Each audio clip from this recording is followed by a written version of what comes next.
पति पत्नी को जब शादी समारोह में मिलता है तो पति अपनी तलाकशुदा पत्नी को देखकर रोने लग जाता है, और जब पत्नी की नज़र पति पर पड़ती है तो पत्नी भी फूट फूट कर रोने लग जाती है। और पति यह सोचकर रो रहा होता है कि जिस समय उसका तलाक होता है उस समय वो बहुत सुंदर होती है, बहुत हष्टपुष्ट होती है, और तलाक के बाद वो सूख कर कांटा हो चुकी थी।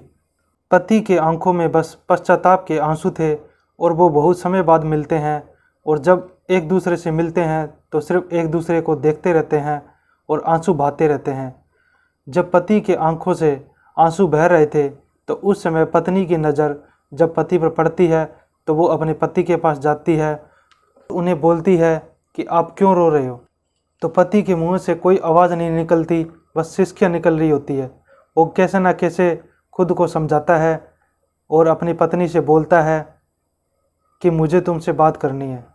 तो दोस्तों, वो एक दूसरे से इतना प्यार करते थे, फिर भी वो क्यों अलग हो जाते हैं, उनके तलाक की क्या वजह होती है, ये सभी जानने के लिए वीडियो को लास्ट तक ज़रूर देखिए। नमस्कार दोस्तों, अगर आप हमारे चैनल पर पहली बार आए हैं तो आप हमारे चैनल को सब्सक्राइब ज़रूर कर लें और वीडियो को ज़रूर लाइक करें।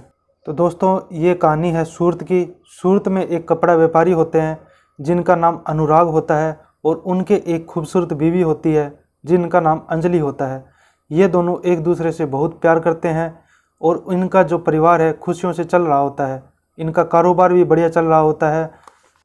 इसी दौरान उन दोनों की ज़िंदगी में किसी तीसरे इंसान की एंट्री होती है, जो एक लड़की होती है जिसका नाम प्रिया होता है। प्रिया अनुराग के पास काम मांगने के लिए आती है, पर अनुराग उसे देखे बिना ही मना कर देता है। पर प्रिया अनुराग के सामने गिड़गिड़ाने लग जाती है, बोलती है कि मुझे काम की सख्त ज़रूरत है। तो जब अनुराग प्रिया की ओर देखता है तो उसे बस देखता ही रह जाता है, क्योंकि प्रिया उसकी पत्नी से भी ज़्यादा खूबसूरत थी। और अनुराग मन ही मन सोचने लगता है कि यह कितनी सुंदर है और इसे काम की भी ज़रूरत है, तो वो उसे काम पर रख लेता है।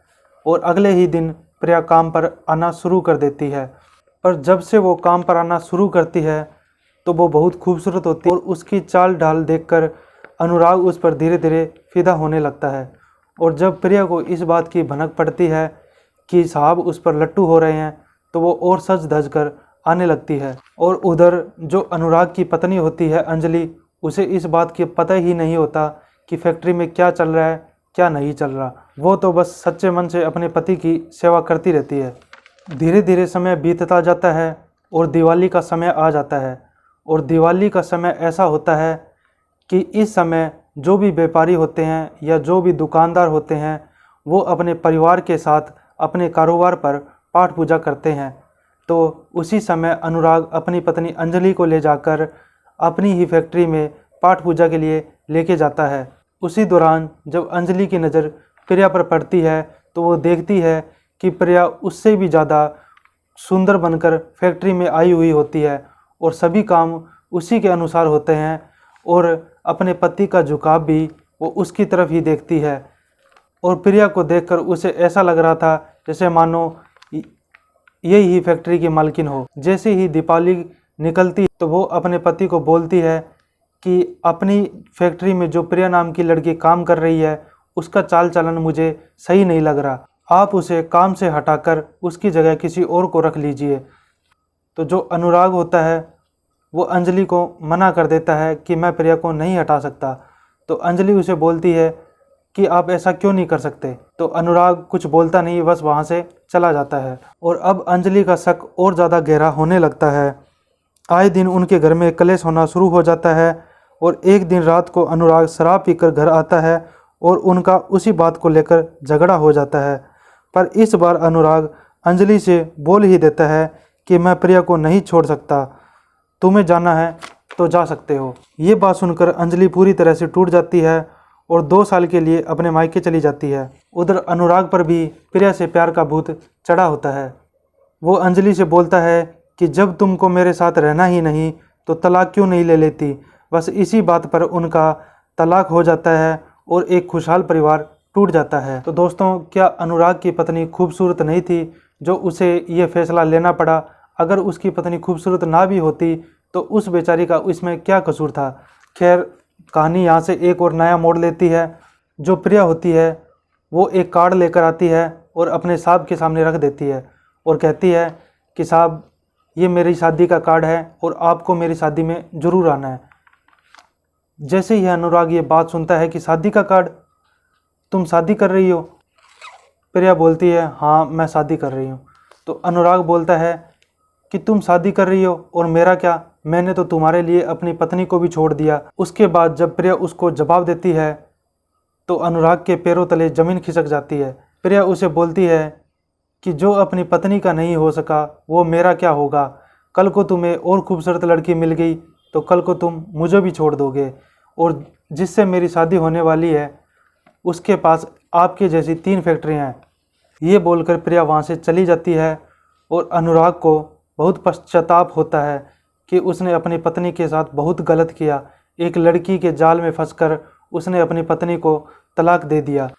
अनुराग अंदर से पूरी तरह टूट जाता है और शराब पीना शुरू कर देता है।